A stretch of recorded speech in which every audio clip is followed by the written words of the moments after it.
So colorblindness is inherited as sex-linked recessive. In the parental generation, a colorblind male, so it tells us it's recessive. So we're just going to write a little key up here that recessive is colorblind and then dominant is seeing all colors. So a colorblind male, and because it's sex-linked, now I know that he has only one copy, so here's our male, is crossed with a true breeding female who can see all colors. Oops, we'll use B's.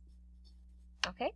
A male from the F1 is crossed with a colorblind female to produce the F2.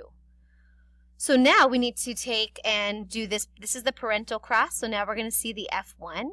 So if we do our Punnett square here,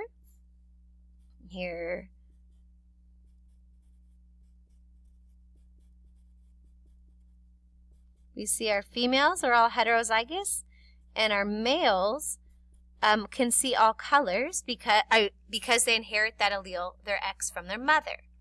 So then it says a male from the F1 is crossed with a colorblind female. So now here's our male from the F1 is crossed with a colorblind female. And the question asks us, explain the ratio of males to females observed in the F2. So when we do our Punnett square here, we find that we have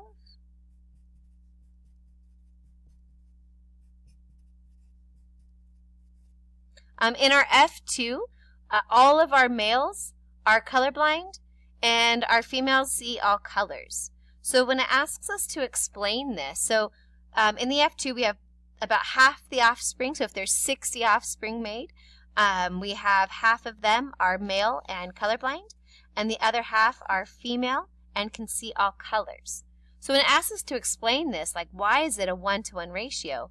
Well, you could say because with the male parent, this dominant X ends up in every daughter, and then for the sons, the recessive colorblind X's end up in every son. So here we get a 1-to-1 ratio.